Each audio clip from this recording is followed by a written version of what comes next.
Hoy Mildred, may galit ba yang si Mrs. Bautista sa'yo? Kung patalim lang yung tingin na pinupukol niya sa'yo, kanina ka pa bumulugta dyan. Bulong ng kapwa serbidora rin kay Mildred. Hindi ko rin alam pero hayaan mo na, baka galit lang yan sa magaganda. Biro niya, siniko siya ng kasama at saka iniwan. Nilingon niya ang donya. Si Mrs. Bautista ang may-ari ng restaurant kung saan sila serbidora. At alam niya kung bakit matalim ang tingin nito. Naghihinala ang donya na may relasyon sila ng anak nito. Well, meron nga, pero sikreto lang yun. Mildred? Tawag ng donya. Kinakabahang lumapit siya. Yes, madam. How may I help you? Tama ng pagpapanggap. Isang beses lang kitang tatanungin. May relasyon ba kayo ng anak ko? Diretsong kastigo nito. Wala po, madam. Pagsisinungaling niya. Hindi ako naniniwala. Paano mo maipapaliwanag kung bakit lagi siya rito samantalang ibang branch ang pinapaasikaso ko sa kanya? Hindi ko po alam, madam. Seryoso po ako sa trabaho ko at wala po akong balak na makipagrelasyon sa boss ko. Siguraduhin mo lang na nagsasabi ka ng totoo. Ni sa panaginip ay hindi ko ma-imagine na nakikipagrelasyon ang anak ko sa isang waitress. Pwede ka nang umalis. Gawin mo nang maayos ang trabaho mo. Anito at umalis na siya. Pagkatapos ng pag-uusap nila ay umalis na ang donya. Ilang oras lang ay dumating na ang anak nitong si Elton, ang sikretong nobyo niya. Nandito na naman ang mama mo kanina. At gaya ng dati, tinatanong niya ako kung ano meron tayo. Anya na mag-usap sila ng lalaki sa pribadong opisina. Sa halip na mag-alala ito, ay niyapos lamang siya. Miss na kita, Mildred. Kailan ba tayo lalabas ulit? Ano ka ba, Elton? Hindi ka naman nakikinig sa sinasabi ko Hindi ka ba nag-aalala na malaman ng mama mo ang tungkol sa atin? Bakit naman ako mag-aalala? Nagmamahala naman talaga tayo, di ba? Kung hindi lang sa utos mo na ilihim ang tungkol sa atin baka pinagsigawan ko na sa lahat na nobya kita. Ay, ewan ko talaga sa'yo, Elton. Bakit ba kasi pinipilit na itago ang tungkol sa atin? Ano naman kung tutol si mama? Kaya naman kitang ipaglaban. Hindi ko hahayaan na paghiwalayin niya tayo. Hindi kasi ganun kadali. Hindi ganun kadali hindi mo lang talaga ako mahal. Akala mo hindi ko alam. Usap-usapan dito na nagkakamabutihan kayo ng bagong waiter.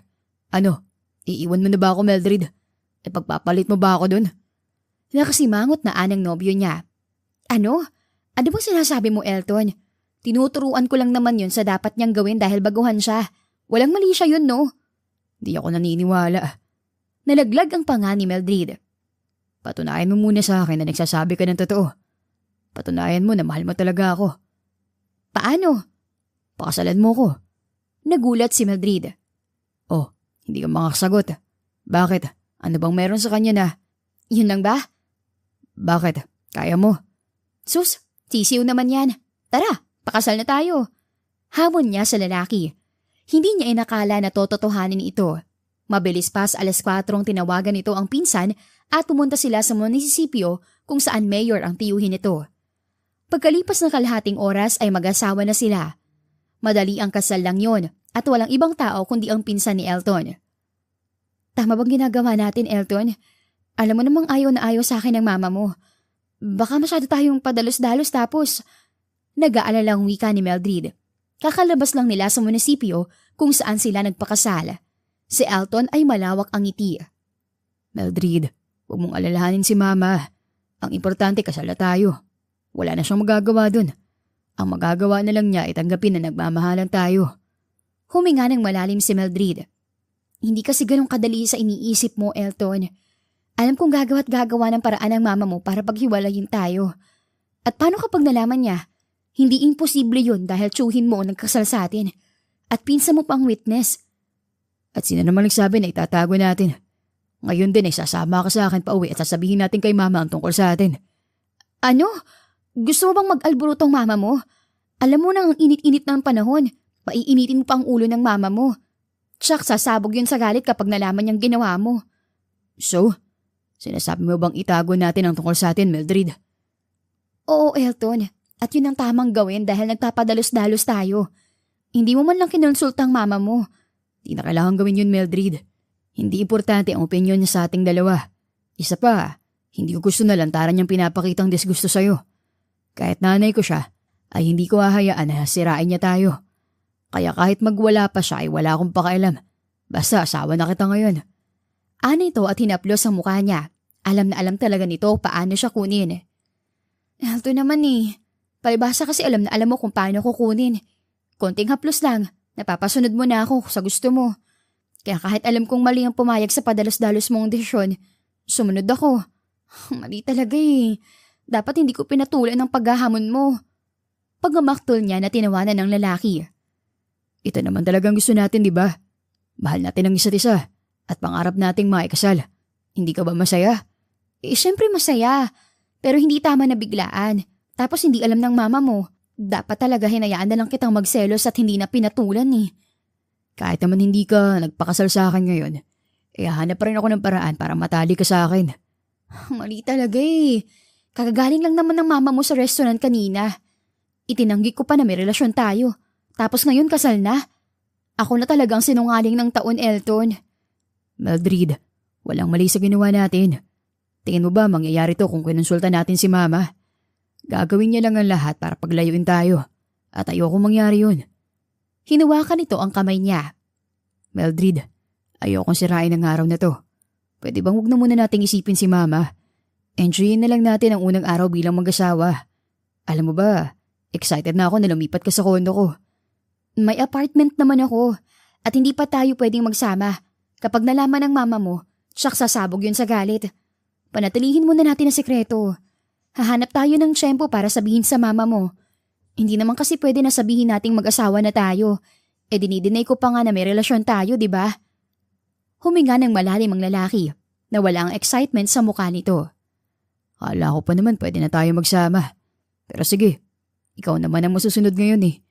Sapat na sa akin na pumayag kang magpakasal sa akin. Sa wakas, hindi na ako magsiselos at matatakot na baka maagaw ka ng iba.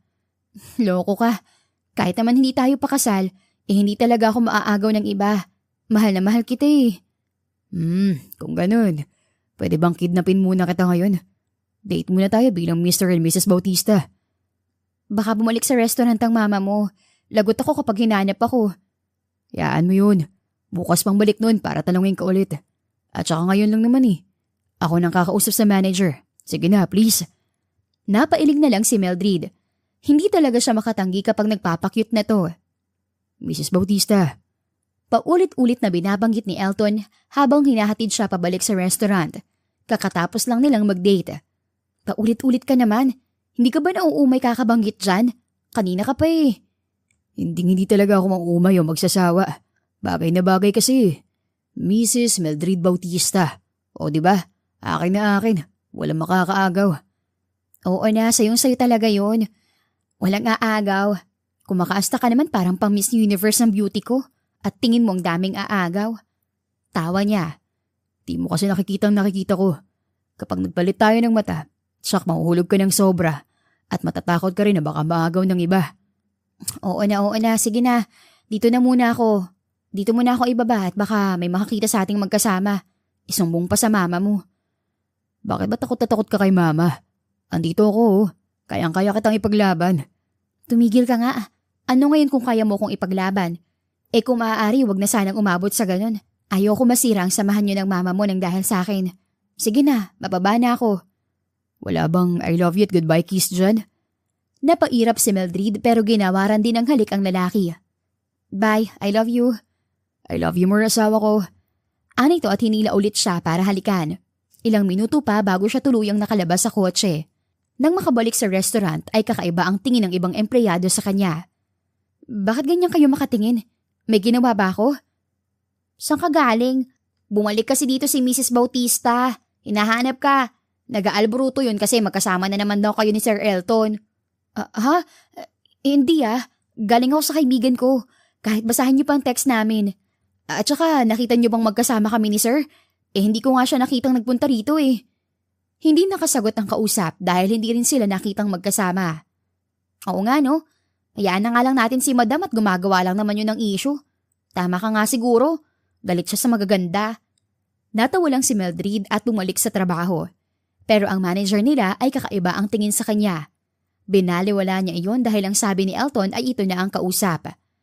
Nang makauwi sa apartment ay ikinuwento niya sa kaibigan ang nangyari. Hindi ito makapaniwala. Seryoso ka, bes? Nagpakasal kayo ni Fafa Elton? Oo nga. Ayaw mong maniwala. O ito, litrato ng marriage certificate namin. Anya at inabot ang cellphone dito. Nalaglag ang panga ng kaibigan. Oh my gosh! Certified Mrs. Bautista ka na nga! Naku, ang swerte-swerte mo naman kay Fafa Elton. Anong swerte dun? Ayaw nga ng nanay sa akin. At saka hindi ko alam kung ano tong pinasok ko. Feeling ko kalbaryo to eh.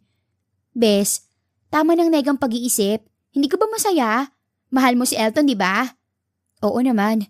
Magpapakasal ba ako kung hindi ko mahal yung tao? Yun naman pala eh. Tama ng kakaproblema sa mga bagay na hindi mo naman kontrolado. Gaya na lang ng nanay ni Elton. Hayaan mo yun. Ang importante ang kaligayahan mo. Deserve mo yun eh. Salamat, bes ha. Pero pagsisikapan ko na makuha ang loob ng nanay ni Elton. Hanggat kaya ko, titiisin ko ang disgusto niya sa akin. Tama yung iniisip mo. Pero sana hindi ka maabuso at maapi. Ay nako, bes. Kilala mo naman ako, di ba? Alam mo kapag napuno ako, kahit si Satanas, ang hirap sa akin, hindi ko yun aatrasan. Sabay silang natawa ng kaibigan. Kinabukasan ay maaga ang nanay ni Elton sa restaurant. At tulad ng inaasahan, galit na naman ito kay Mildred. Alam ko nagpunta ang anak ko rito kahapon. Magkasama kayo, hindi ba? Kaya hindi ko siya makontak at hindi ka mahagilap dito sa restaurant, hindi ba? Saan kayo nagpunta? At anong ginawa nyo? Madam, hindi po kami magkasama ni Sir Elton. Nagpunta po ako sa kaibigan ko kahapon. Kahit pa itanong niyo po sa ibang waitress, alam po nila na hindi kami magkasama ni Sir Elton. Sinungaling! Hindi po, madam. Kahit basahin niyo pa po ang text ng kaibigan ko na, ang galing mo magpalusot. Ano? Pinapalabas mo na sinungaling ang manager? Natameme si Mildred doon. Sinabi niya sa akin na pinakausapan siya ni Elton na pagtakpan ka. Ano? Itatanggi mo pa? Madam, isang beses ko lang kung sasabihin, Mildred. Itigil mo na kung ano mang namamagitan sa inyo ng anak ko. Hindi kayo para sa isa't isa. Hindi ako papayag. Pero madam, alam ko kung gaano mo kailangan ng trabaho mo rito. Huwag mong hintayin na tanggalin kita at ibalik sa kangkungan kung saan ka nang galing. Hindi nakasagot si Mildred. Umalis ka na sa harapan ko at gawin mo ang trabaho mo. Dumiretso sa banyo ang dalaga. Sakto at tumawag si Elton. Bakit ka napatawag? Nanditong mama mo. Miss na kita. Di ka sumasagot sa tawag ko kagabi. Nagtatampo ka ba sa akin? Ha? Bakit naman ako magtatampo sa'yo eh? Maayos naman ang paghihiwalay natin kahapon. Iba kasing nararamdaman ko sa'yo eh. May problema ba, misis ko? Meron nga. Malaking problema natin, Elton. Malapit na tayong mabuko ng mama mo. Paano ba naman? Nagsumbong ang manager tungkol sa pakikiusap mo. Napamura ang lalaki sa kabilang linya. Tatanggalin ko talaga yung manager na yan. Kumusta ka? Anong ginawa ni mama sa'yo? Kailangan mo ba ako dyan? Nagulat si Mildred nang kumalabog ang pinto. Buksan mo ang pinto, Mildred! Sigaw ng manager. Mildred, misis ko, ano nangyayari dyan? Mildred. Pinatay niya kaagad ang tawag at binuksan ang pinto. Gulat siya nang naroon si Mrs. Bautista at ang manager. Ano ginagawa mo dyan, Mildred? Hindi ba't oras ng trabaho ngayon? Nagbanyo lang po ako, madam. Talaga? Bakit may kausap ka sa loob? May imaginary friend ka ba? Nagtaas ang kilay ng manager sa kanya. Kinakausap ko talagang sarili ko tuwing, akin ang cellphone mo. Anang manager. Po? Ang sabi ko, akin ang cellphone mo. Bawal ang cellphone sa oras ng trabaho. Napulunok si Mildred at inabot ang cellphone dito. Sabi ko na nga ba? Katawagan mo si Sir Elton. Anito nang makita ang 20 missed calls galing kay Elton. Walang hiya ka talaga, Mildred. Sabi na nga ba't may relasyon kayo ng anak ko? Anang doon niya at hinila siya palabas ng banyo. Hindi ka na nahiya, Mildred. Nakikipagrelasyon ka sa boss natin. Halika ditong babae ka. Ipapahiya kita sa mga customer. Bago pa siya mapahiya ng ginang ay umalingaw-ngaw na ang boses ni Elton. Ano nangyayari dito? Ano ginagawa niyo kay Mildred? Oh, nandito na ang anak ko para maging tagapagligtas ni Mildred. Kayong lahat, lumabas muna kayo. Wala akong pakailam kung hindi niyo pa nababayaran ng mga kinain niyo. Labas! Sigaw ni Elton sa mga customer. Nagunahan ng mga ito sa paglabas at nang wala ng tao ay doon pa umangal ang donya. Nahihibang ka na ba, Elton? Lulugiin mo bang restaurant natin? Malulugi talagang restaurant kapag hindi niyo tinigilan si Mildred. Wala akong pakialam kahit maubos lahat ng pera natin. Ano? Gusto niyo bang magkasubukan tayo? Hamon ito sa ina. I can't believe this! Hinahamon mo ko para sa babaeng to? How dare you, Elton? Madali naman akong kausap, ma. Susunod ako sa utos ninyo. Huwag niyo lang guguluhin si Mildred. Kaso, matigas ang ulo niyo. Gusto niyo talaga ng gulo. At ikaw? Binalingan nito ang manager. Kunin mo ng huling sweldo mo. At ayoko nang makita pa pagmumukha mo dito. Bakit po, sir? Tinatanong pa ba yun? Ang pinakaayoko sa lahat ay ang hindi mapagkakatiwalaan. Tinanggal mo siya dahil sinusumbong niya ang ginagawa niyo ni Mildred? Oh my God, Elton!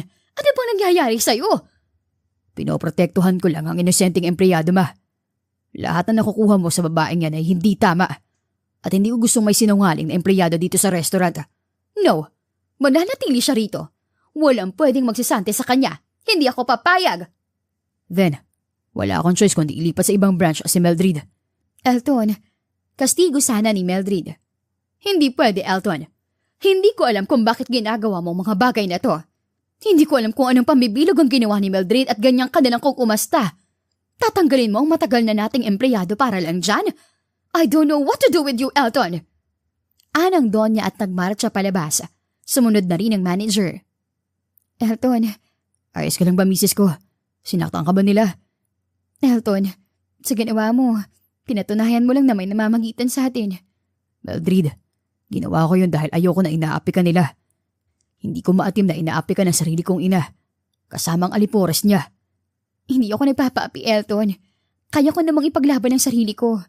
Kaya lang naman ako hindi lumaban dahil gusto kong kunin ang loob ng mama mo. Ayaw kong pantayan ang galit niya. Kapag nagkataon ay magkakagulo. At ayokong umabot sa punto na magkasira kayo. After all, nanay mo pa rin siya. Kilala mo naman ako, di ba? Kaya kong magtiis. Pero kapag napuno na ako, kahit sinong iharap mo sa akin, hindi ko aatrasan. Hinapit siya na ng lalaki at hinalikan sa noo. I'm sorry. I'm sorry kung munti ko na masirang plano mo. Naiintindihan na kita ngayon. Kaya promise, hindi na ako mangihimasok. Hahayaan kita sa gusto mong gawin. Pero kapag lumagpas na si mama, ay ako mismong makakalaban niya. Tumangutangulang si Mildred. Sige na, umalis ka na.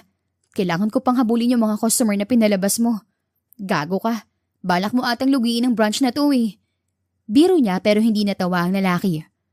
Magkita tayo mamaya. Sunduin kita sa apartment mo, okay? Anito at mabilis na hinalikan siya sa labi at umalis. Nang makaalis na ito ay doon na lamang lumabas ang ibang empleyado. Ano nangyari? Wala. Duwag niyo kasi. Imbis na magtago sa kusina, sana pinanood yung mga nangyari para hindi na kayo nagtatanong. Nako, alam mo namang ang pinakaayaw ni Sir yung nakikiisyoso. At kita mo naman itong restaurant na to, puno ng CCTV. Mahirap na, baka makita kami ni Sir sa monitor, matanggal pa kami. Yun naman pala eh. Ayaw niya sa nakikiusyoso. Kaya bumalik na tayo sa trabaho. Magdasal ka na rin na sana bumalik yung mga customer na hindi nakapagbayad. Anya at iniwang nalilito ang kasama. Kinagabihan ay sinundo siya ni Elton sa apartment at dinala sa kondo nito. Oh, anong ginagawa natin dito? Hindi ba't kasal na tayong dalawa nung nakarang araw? Ano naman? Bakit nasali ang kasal natin? Alam mo naman ang ginagawa pagkatapos ng kasal, di ba? Diretsuhin mo na nga lang ako, Elton. Dami mo pang tanong dyan eh, naiinis na ako. Anya, kahit ang totoo ay kinakabahan siya. Hindi pa tayo nag-honeymoon. Siguro naman, pwede na ngayon. Tinampal niya ang balikat nito. Loko ka talaga eh. Nagawa mo pang isingit yung honeymoon na yan sa dami ng problema natin. Akmang aalis siya nang yapusin siya ng lalaki. Binibiro ka lang eh. Dinala kita rito para makarelax ka. Pero kung gusto mo yung honeymoon, pwede rin na... Tinakpan niya ang bibig nito. Ipagluto mo na lang ako. Di pa ako naghahaponan eh. Sure, pero may kapalit to pagkatapos ha. Kumindat pa ito bago nagsimulang magluto. Nagluto ito ng lomi para sa kanya. Ang sarap mo palang magluto. Masarap din ako. Ang sawa mo talaga. Kumakain ng tao. Sabi ko nga, sige, tuloy mong pagkain at mamaya na natin yan pag-uusapan. Ligo lang ako saglit ha. Anito at iniwan siya. Pagkatapos kumain ay hinugasan niya lang ang pinagkainan at kinatok sa kwarto ang lalaki. Nang walang sumagot ay pumasok siya dahil hindi naman nakalak. Jesus Mariosep! Tilin niya nang maabutang nakabrief lang si Elton. Sus, Patakap-takap ka pa ng mata alam ko naman na to ang gusto mo makita kaya ka pumasok. Hindi kanina pa akong kumakatok pero hindi ka nagsasalita. Pakulo mo rin to eh. Tanggalin mo nga yung mga kamay sa mata mo. Para naman tayong hindi mag-asawa niyan eh. Lalabas na ako. Doon na lang kita hihintayin. Malalim na ang gabi, dapat ihatid mo na ako. Bakit ka nauutal? Anito at dahang-dahang lumapit sa kanya. Tingnan mo ako, Mildred. Sa'yo lahat to eh. Tinanggal nito ang kamay niyang nakatakip sa mga mata. Napalunok siya. Elton! Gulat siya nang mapusok siyang hinalikan ng lalaki. Pero kalaunan ay gumanti siya at dahang-dahang pinaglandas ang kamay sa katawan nito. Ganyan nga, Mildred. Pag-aari mo ko. Anito at pinaglandas na rin ang kamay sa katawan niya. Dahan-dahan siya nitong inihiga sa kama. Pasensya na pero di ka uuwi ngayon ah. Sa akin ka muna. Sa akin. Anito at tuluyan na siyang inangkin. Kinabukasan ay maagang nagising si Mildred. Masakit ang buong katawan niya pero tiniis niyang bumangon at umuwi sa apartment niya. Tulog pa si Elton kaya hindi siya napigilan. Bakit late ka? Porke ba pinaparburan ka ng anak ko ay lalaki ng ulo mo? Anong oras na? Daig mo pang may-ari. Ano, gusto mo mag-level up? Bungad ng Donya sa kanya. Pasensya na po madam. Tinanghali po kasi ako ng gising at saka sobrang traffic po kaya late ako. Mag-overtime na lang po ako mamaya. Hindi na kailangan. Ibabawas ko to sa 1 linggo mong sweldo. Po, hindi man po makatarungan yun. 1 beses lang po ako na-late. Ngayon lang po. Bakit ba mas marunong ka pa sa akin? Ako ang may-ari ng restaurant na ito. Kaya wala kang angal sa gusto kong mangyari. Kapag sinabi kong kaltas sa 1 linggo mong sweldo, yun na yun. Dahil hindi magandang pakiramdam niya ay hindi na siya nakipagtalo. At dahil late ka, lilinisan mo ang buong restaurant ngayon. Madam, waitress po ako. Hindi po ako janitor. Nandiyan naman po si Waldo. Trabaho niya po yun. Mas marunong ka pa sa akin? Kapag sinabi ko maglinis ka, maglinis ka. Dahil ayaw ni Mildred ng gulo ay sinunod niya ito. Todo kayod siya sa paglilinis kahit bibigay na ang katawan niya. Sobrang sakit ng katawan niya, lalo na ang ibabang bahagi. Pakiramdam niya ay binugbog siya ng 10 demonyo. Mildred, ayos ka lang ba? Ang putla-putla mo ah. Hinawakan nito ang noo niya. Diyos ko, Mildred, ang init mo. Nilalagnat ka. Hindi, ayos lang ako. Huwag mong abusuhin ang katawan mo. Bitawan mo muna yung map. Halika, magpahinga ka muna. Hindi mo ba siya narinig? Ang sabi niya ay ayos lang siya. Huwag mo siyang pakialaman. Marami pa siyang dapat linisin. Singit ng Donya. Pero madam, nag-aapoy na po sa lagnat si... ano ngayon? Ang kusina rin nag-aapoy na sa sobrang bagal nyo. Bakit hindi mo gawin ang trabaho mo bago ka mangialam sa iba? Sorry po madam. Anito at umalis. Hoy Mildred, umayos ka dyan ha. Hindi mo ako madadala sa mga acting mo. Bilisan mo dyan at marami ka pang lilinisan. Pagkatapos niyang mag-mop ay pinagpunas naman siya ng pader. Kalahati na ang napupunasan niya nang bumagsak ang katawan niya. Pero bago siya mauntog sa sahig ay may sumalo sa kanya. What the? Ang putla mo Mildred. At ang init mo. Elton, tanging nasabi niya bago nawala ng malay. Hindi niya nakita o narinig ang pagtatalo ng mag-ina at kung paano pinagbaantaan ni Elton ang ina kung sakaling may mangyari sa kanya. Nagising si Mildred sa pamilyar na amoy ng paligid. Bumungad kaagad si Elton. Buti naman at gising ka na. Hindi mo alam kung paano ako pinag-alala. Masakit pala ang katawan mo pero pinilit mo pa rin na magtrabaho. Inilibot niya ang tingin sa kwarto ni Elton. Makinig ka sa akin, Mildred. Bakit nasa kondo mo na naman ako? Kasi nahimatay ka kanina. Allergic ka sa ospital kaya dito na lang sa kondo ko. At huwag kang mag-alala. Hindi natin uulitin ang ginawa natin kagabi. May lagnat ka pa eh. Saka na kapag nawala na yan at baka ano pang abutin mo. Ikaw talaga. Kasalanan mo talaga to, no? Kung hindi natin ginawa yan kagabi, di sana hindi masakit ang katawan ko at hindi ako nilalagnat. I'm sorry. Dapat binalaan kita kung gaano kalaki to eh. Pero hindi ko pinagsisihan na nangyari kagabi. Sobrang saya ko kasi ako nakauna sa'yo. Talaga lang ha? Subukan mo akong lokohin. Shh. Paano kita lolokohin? Baliw na nga ako sa'yo eh. Di mo ba alam na takot ako nang magising ako na wala ka? At saka nung nahimatay ka kanina, parang humiwalay ang kaluluwa ko. Takot ako, Mildred. Alam ko masakit yung kagabi.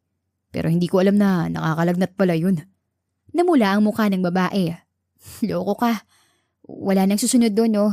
Last mo na yun at baka sa susunod, hindi lang lagnat ang abutin ko. Mali ka dyan, misis ko. Dapat nga gawin natin yun ng mas madalas para masanay ka sa akin at hindi ka na masaktan. Namula ulit ang dalaga. Hindi talaga siya sanay sa ganitong usapan. Tama na nga yan. Ipagluto mo na lang ako para naman makabawi ka. Itong misis ko talaga napaka-conservative. Normal lang naman na pag-usapan natin to. Asawa mo na ako eh. Oo nga, pero ipagluto mo muna ako bago natin pag-usapan ulit yan. Gutom na ako eh. At gusto ko yung lomi mo. Pwede bang lutuan mo ulit ako nun? Nung nilutuan kita kagabi nun, may nangyari sa atin. Ano, ready ka na ba sa another round? Napatampal sa noo si Mildred. Kung ano-ano na lang talagang iniisip mo. Sige na, magluto ka na. Sure na yan may another round. Anito at excited na nagluto. Pagkatapos kumain ni Mildred ay hindi na siya nakaangal ng singli ng lalaki ang sinasabi nitong another round. Pero gulat siya dahil pagkatapos nilang gawin yon ay bumuti ang pakiramdam niya. Ayos yun lang pala makakapagpagaling sa lagnat mo. Paano ba yan? Wa-effect pala yung mga gamot kasi akong kailangan mo. Mayabang na ani Elton. Che, ihatid mo na nga ako sa apartment. Doon ako magpapahinga. Buti pa doon walang istorbo at walang nangihingi ng another round. Anya na tinawanan lang ng lalaki. Nang makabalik siya sa trabaho ay samot-saring tanong na naman ang inani niya sa nanay ni Elton. Ano? Tagumpay bang pagpapanggap mo? Hindi po ako nagpapanggap, madam. Talagang may lagnat po ako. Talaga? At saan ka naman dinala ng anak ko? Nag-enjoy ka ba sa pagpapaalaga sa kanya? Hindi niya po ako inalagaan, madam. Diretso niya po akong hinatid sa bahay. Kaibigan ko pong nag-alaga sa akin habang may sakit ako. Aba, mabuti naman. Kasi sino ka ba naman para magpaalaga sa anak ko, hindi ba? Isang hamak na serbidora ka lang naman. At dahil nakabalik ka na, pwede mo nang ituloy ang naiwan mong trabaho. Anito at kinawawa na naman siya sa trabaho. Nang mga sumunod na araw ay patuloy ito sa pangungutya at pangangawawa sa kanya. Hanggang sa umabot sa puntong hindi na nakatiis ang dalaga. Ikuha mo nga ako na maiinom. Anong klase maiinom po, madam? Tubig, wine or juice? Siyempre wine! Bubita ka talaga! Hindi na kumibo si Mildred at ikinuha ito ng wine. Ito na po, madam. Pero sa halip na inumin ay ibinuhos sa kanya ng donya ang wine. Nagulat ang mga customer doon pati na ang mga staff. Ano? Ayos ba? Yan ang nababagay sa'yo para magising ka sa katotohanan ng wala kang puwang sa mundo namin. At kahit anong gawin mo ay hindi kayo mangyayari ng anak ko. Anito at tinuro-duro pa siya. Hindi na nakapagpigil si Mildred at hinablot ang kamay ng donya. Matagal na po ako nagtitimpi sa inyo. Ngayon ay wala na po akong pakialam kung anong isipin at nararamdaman ninyo. Kinuha niya ang cellphone at pinakita ang kopya ng marriage certificate sa donya. Ayan, kita nyo di ba?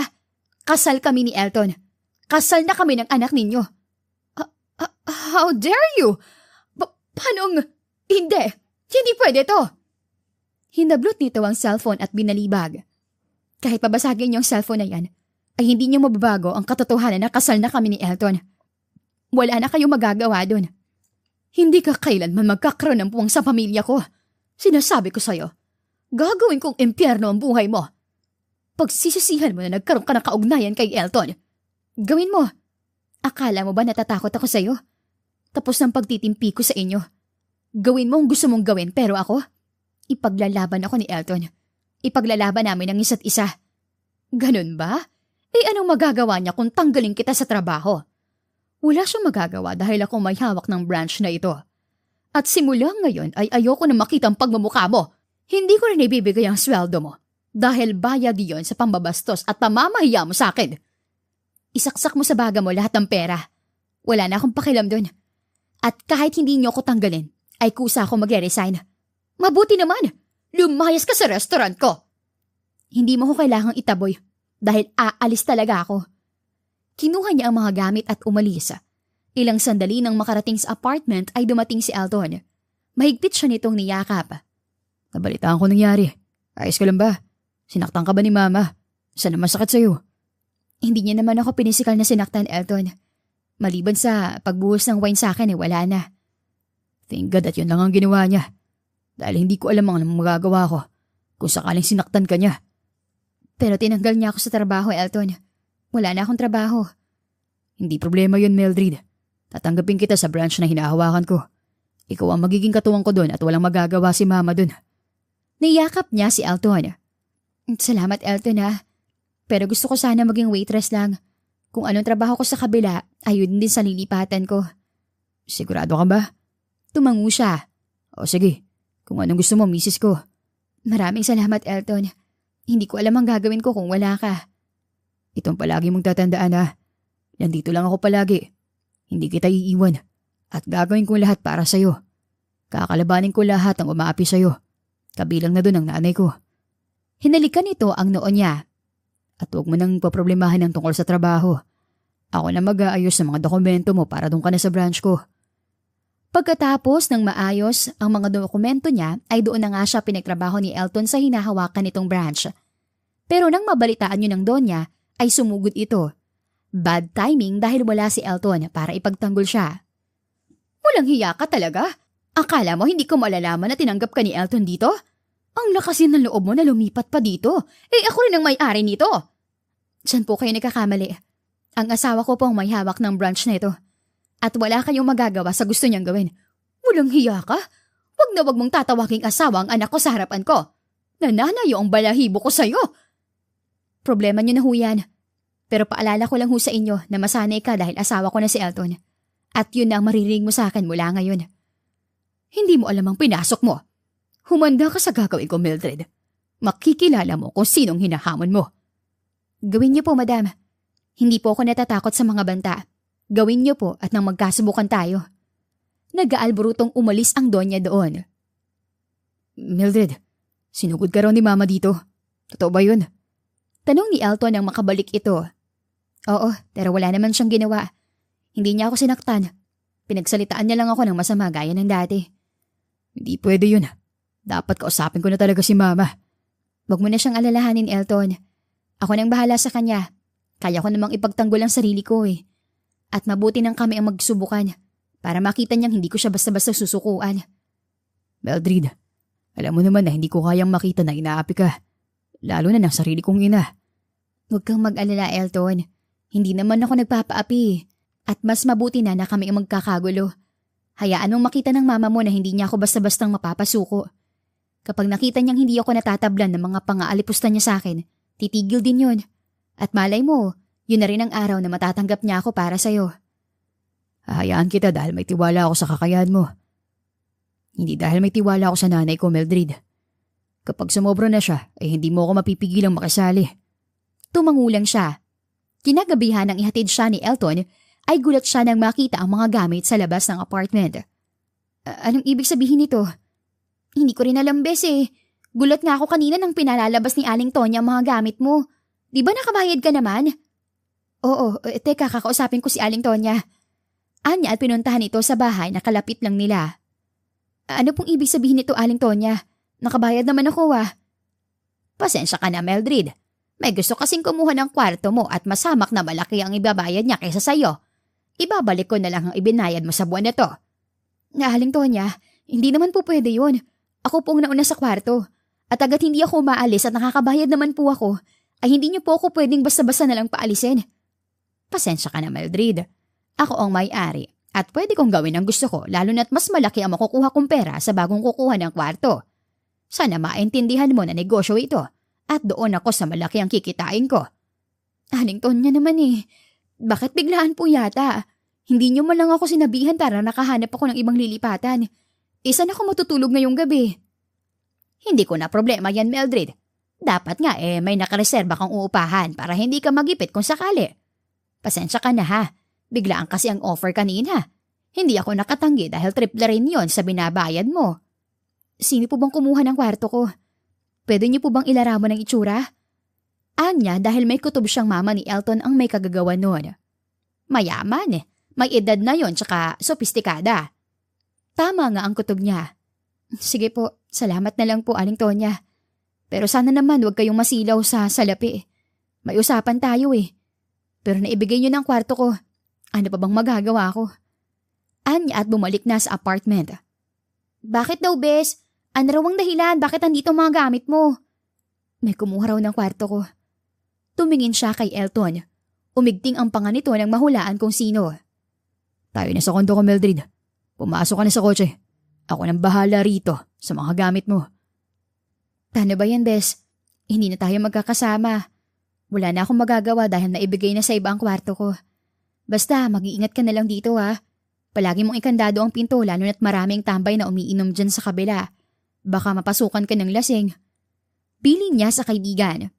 Huwag mo akong alalahanin, Bes. Magiging maayos ako dito. Basta ingatan mo rin ang sarili mo ha. Sana makahanap ka ng komportableng tirahan. Ngumiti lang siya.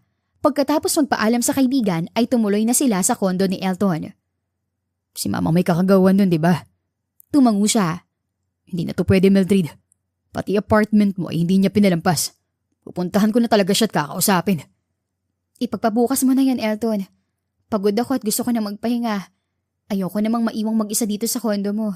Kaya bukas mo na lang siya kausapin. Nagiba ang mood nito at nakakalokong ngumiti sa kanya. Alam kong gusto mo eh. Ano, namiss mo ako no? Tumigil ka nga. Sabi ko na pagod ako at gusto kong matulog. Ay! Tili niya nang buhatin siya nito at ibinagsak sa kama sa kakinababawan. Anong ginagawa mo, Elton? Ginagawang husband duties ko. Anito at hinalikan siya.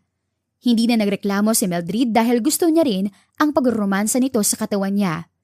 Kaya kinabukasan ay tanghali na silang nagising at napagdesisyonang huwag pumasok sa trabaho. Sigurado ka bang ayos lang na hindi ako pumasok? Alam mo na, bago lang ako sa trabaho at nag-absent na. Huwag kang mag-alala. Kasama mo naman ang boss eh. Anito at kumindat. Maglaan na muna tayo ng panahon para sa ating dalawa. Lalo pat nakakastress ang mga nakaraang araw.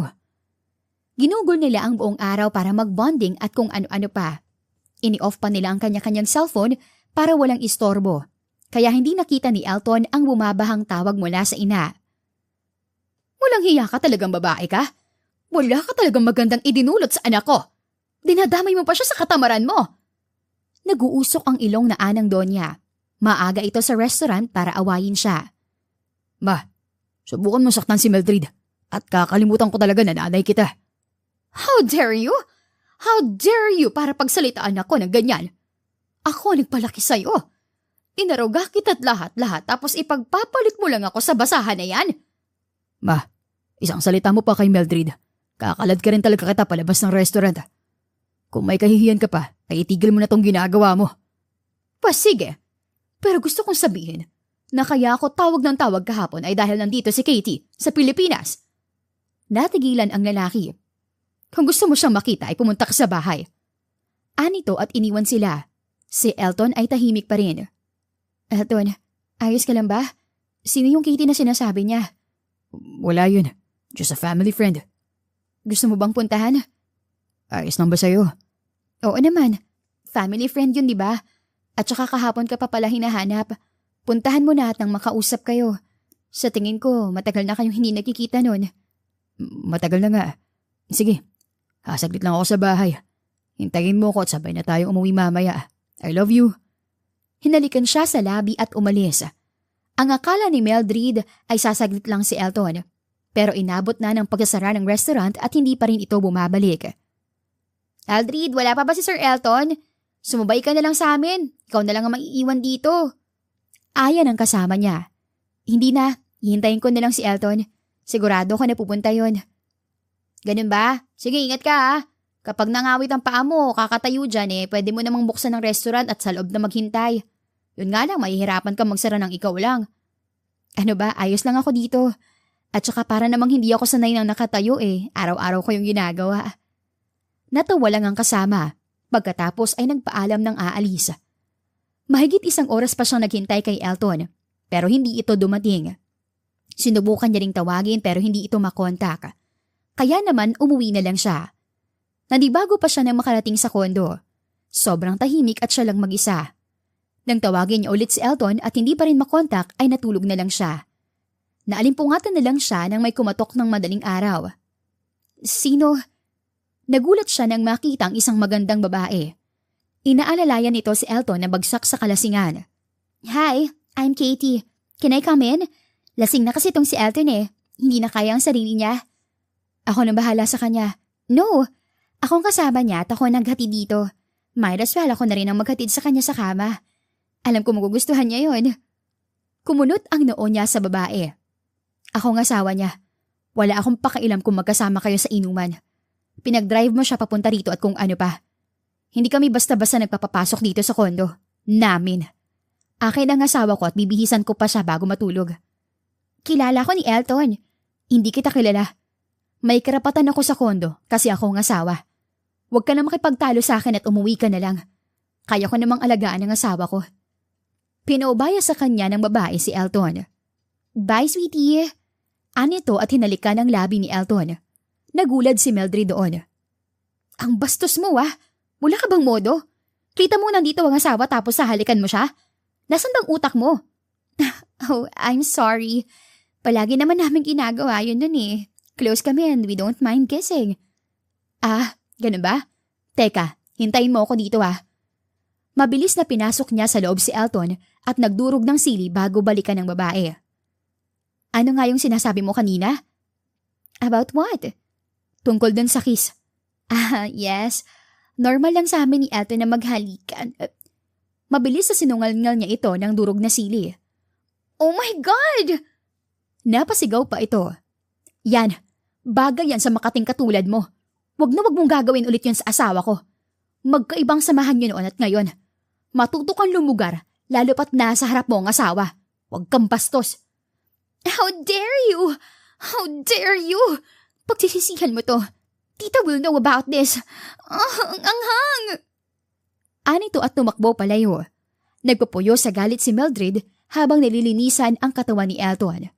Halos lagyan niya na ng Sonrox ang labi nito para matanggal ang virus nung makating babae. Lagot ka sa akin bukas.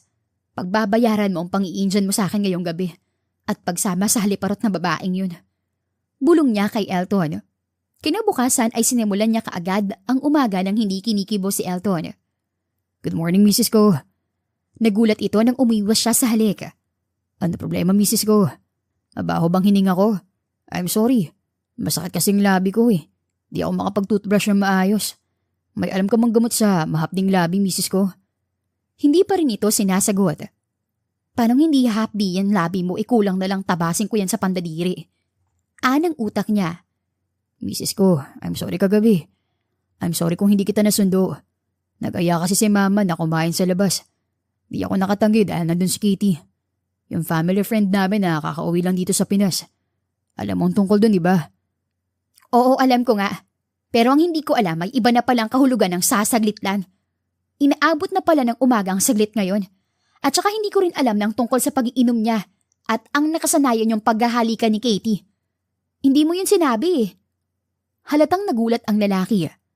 Ano, hindi ka makapagsalita? Lasing na lasing ka lang naman umuwi kaninang madaling araw. Ay hindi, hinatid ka pala ni Katie at hinalikan ka pa sa mismong harapan ko. Mrs. Ko. Huwag mo nga ako mamisis-misis ko. Naghintay ako sa'yo kahapon Inabot ako ng gabi kakahintay at ilang beses akong tumawag sa'yo. Yun pala nakikipag-inuman ka sa haliparot na yun. Anong ginawa niyo doon, ha? Naghalikan kayo non-stop hanggang sa hindi ka na makahalik sa sobrang kalasingan? Mrs. Ko, wala akong ginawang masama kahapon. Oo, uminom ako.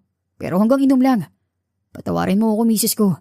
Dapat hindi ako nagpadala sa pamimilit nila. Promise, hindi ko siya hinalikan. At kung hinalikan niya man ako sa harap mo, wala akong kasalanan dun. Lasing na ako, di ba? Wala akong alam. Sorry, pero hindi ako basta-basta naniniwala. At hindi ko pa nakakalimutan na pinapak ako ng lamok kakahintay sa'yo. Ayan ang daming kagat ng lamok.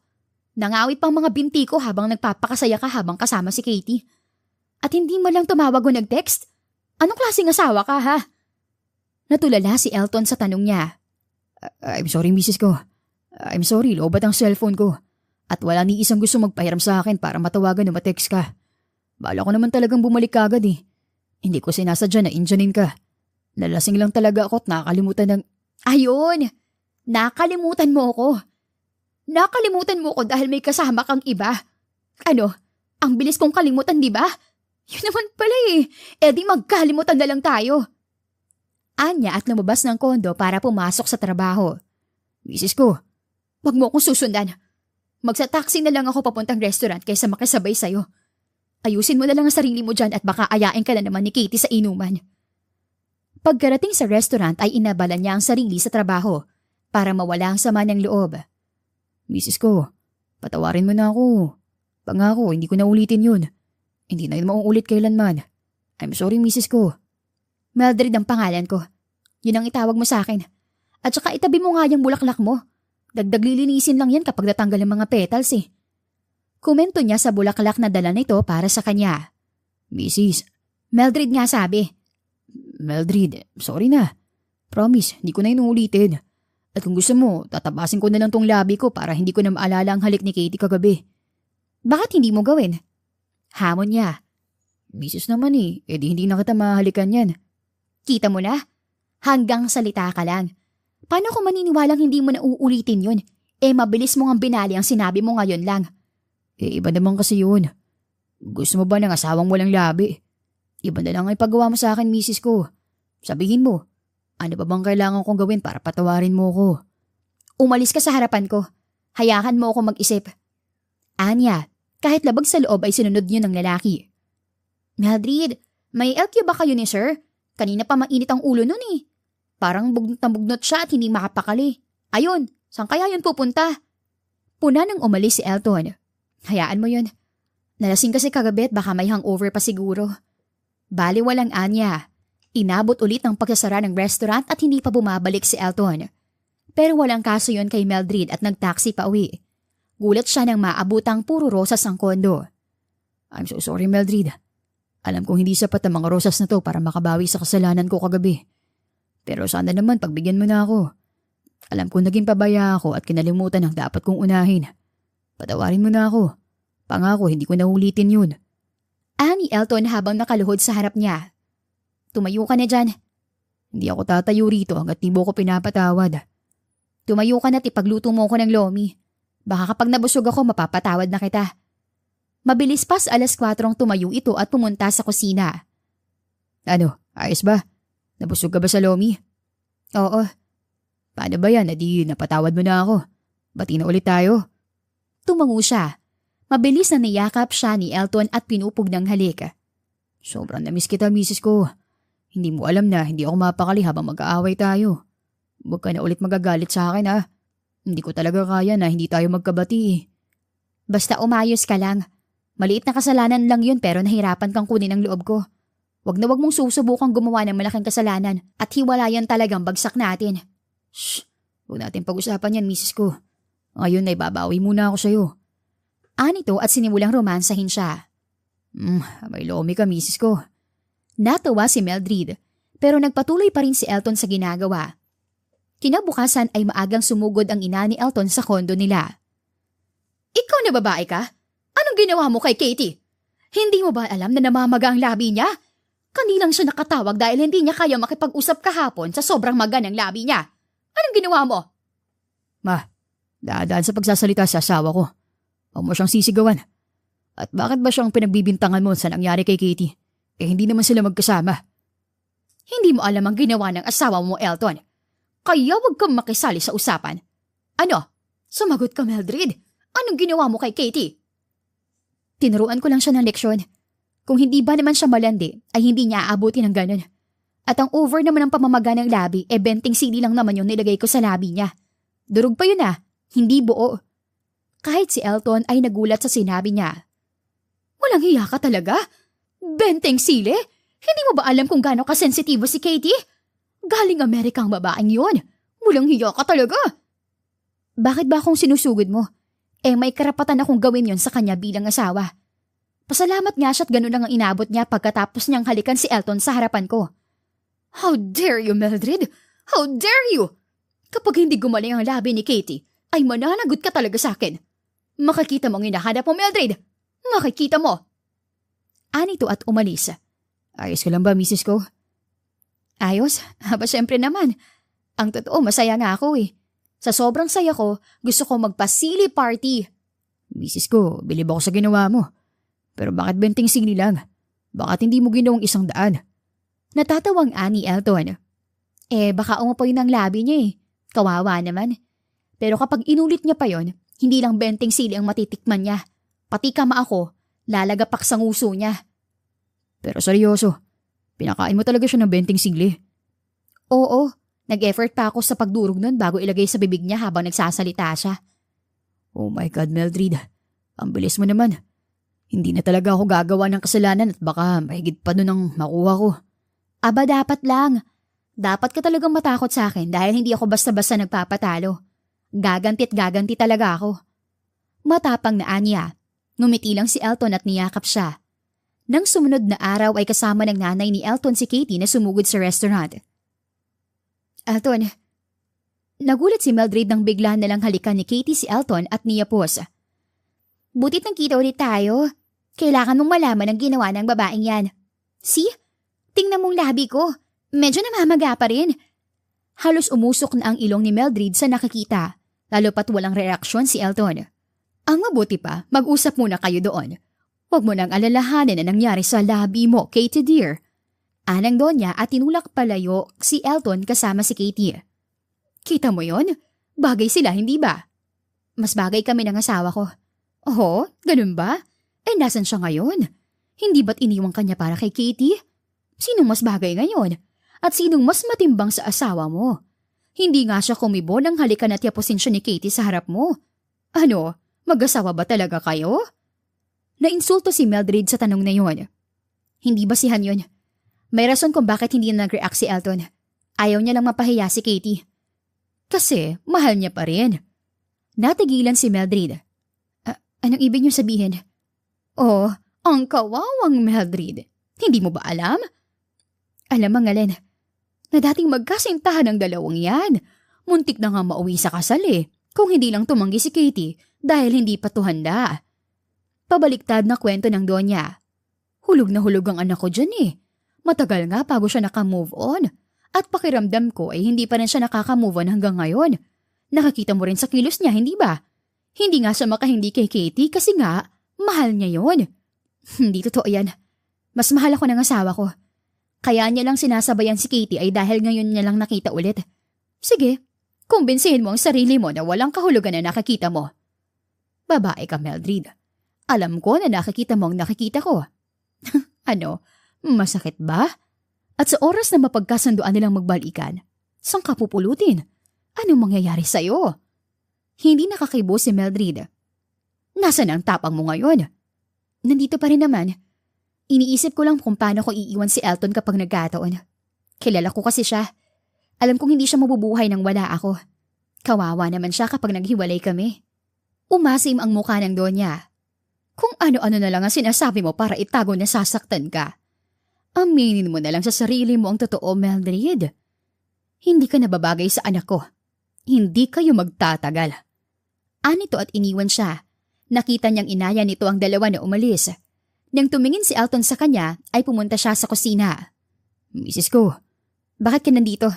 Akala ko ba aalis kayo ng mama mo? Di ako sumama sa kanila. Hindi ako aalis nang hindi ka kasama, Mrs. ko. At may kakaiba akong nararamdaman sa'yo Galit ka ba sa akin, Mrs. ko? Bakit naman ako magagalit sa'yo? May ginawa ka bang masama? Wala Good boy kaya ako sa'yo. Sabi ko naman na ayoko nang kakaaway tayo, di ba? Hindi mapigilan ni Mildred na magmura sa isipan. Yun naman pala bakit ka kinakabahan? Iba kasi talaga nararamdaman ko sa'yo Di ka naman galit, di ba? Di mo naman ako iiwan. Nadali mo. Iiwan talaga kita. Mamaya pag uwi mo sa kondo, wala ka ng dadat ng asawa. Sigaw ng isip niya pero hindi niya isinaboses.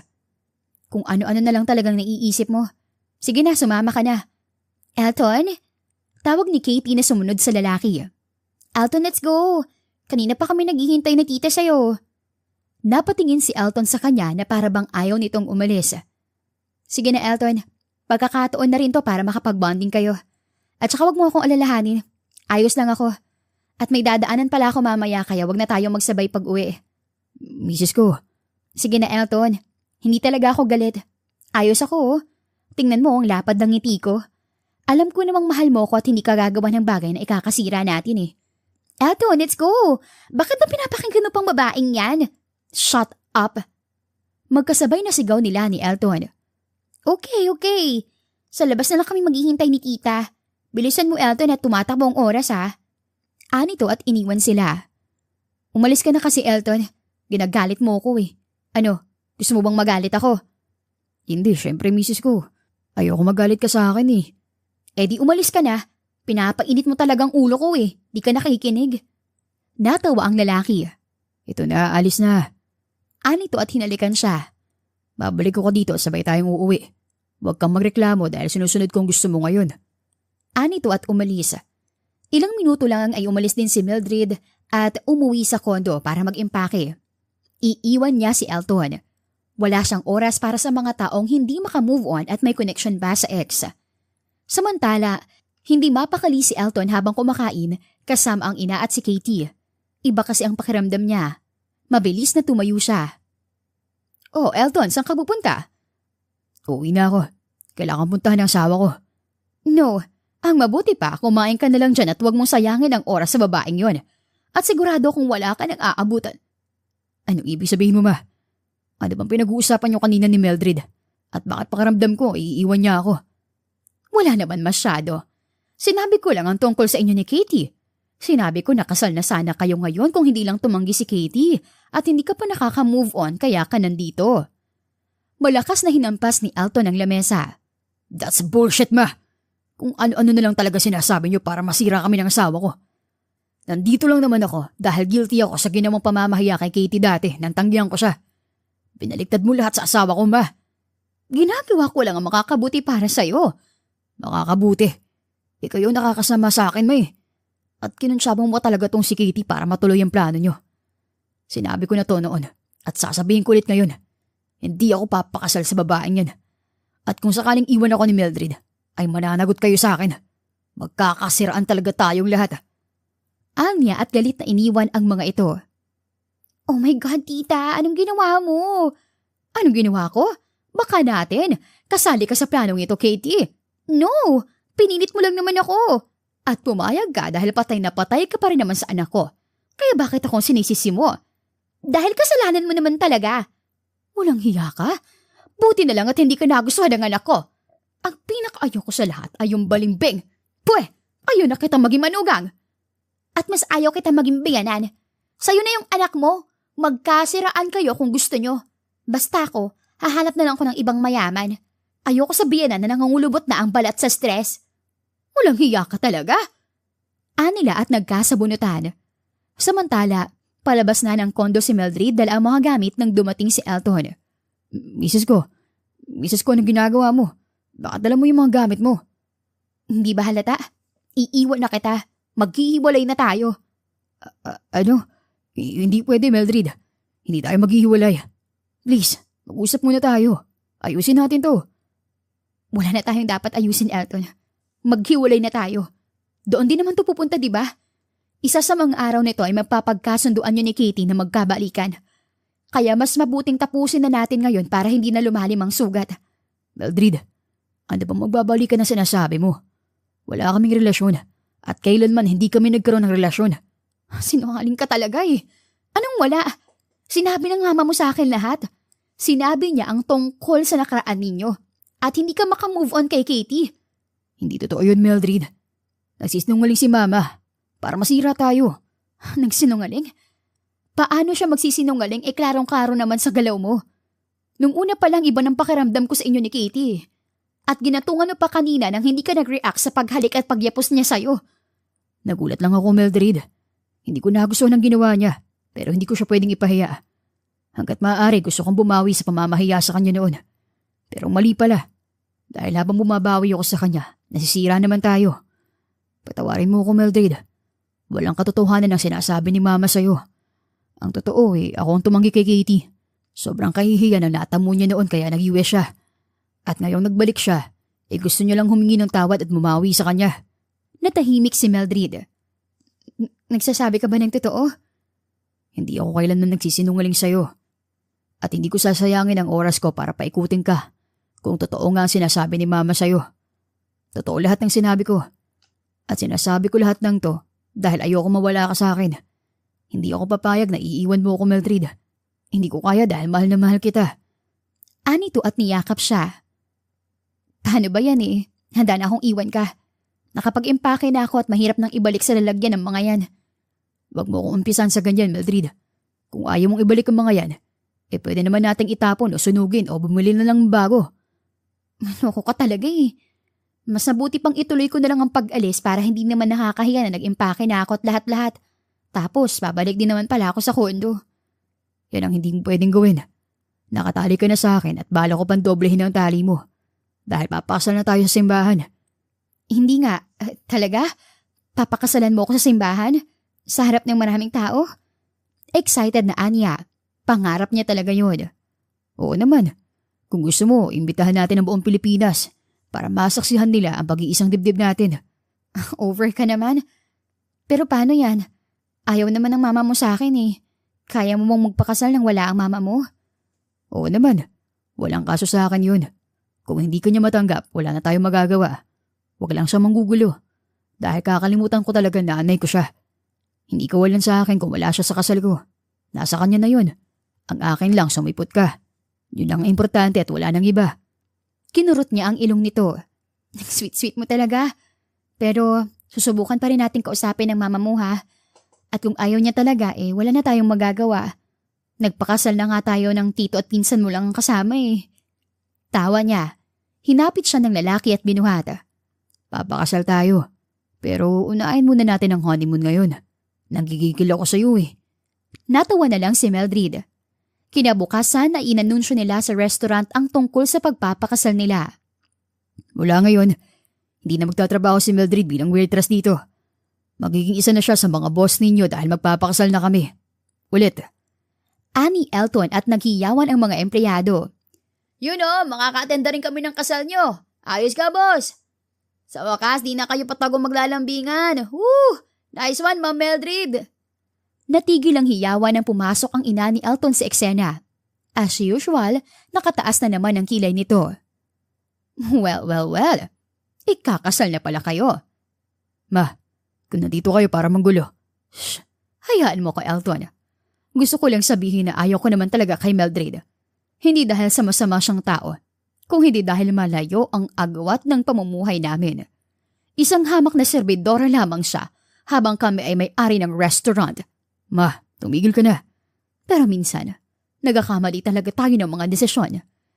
Hindi ko gusto si Mildred kaya hindi ko nakita na sa kanya sumasaya ang anak ko. Pero ang totoo, ay pagod na ako maging kontrabida. Kaya naman kung saan masaya ang anak ko, doon ako. Madam, pero sa isang kondisyon. Papayag lang ako na magpakasal kayo kapag inimbita niyo ako. Madam, syempre naman, hindi po kayo mawawala sa kasal namin.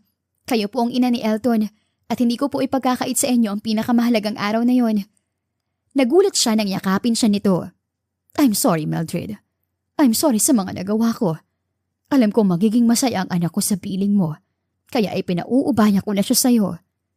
Napatawad ko na po kayo, madam. At pangako, aalagaan at iingatan ko po ang anak ninyo. Nagtitiwala ako sa'yo, Mildred. At pwede bang mama na rin ang itawag mo sa akin? Oo naman po, mama. Ang lahat ay masayang naghiyawan sa pagkakabati nila ng Donya. At ilang buwan lang ay ginanap ang marangyang kasal na dinaluhan ng maraming tao. Are you ready to spend the rest of your life with me, Mrs. Ko?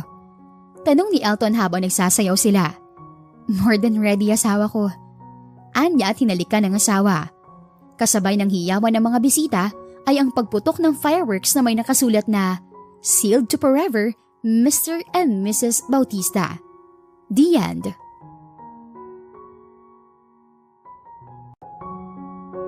Hoy Mildred, may galit ba yang si Mrs. Bautista sa'yo? Kung patalim lang yung tingin na pinupukol niya sa'yo, kanina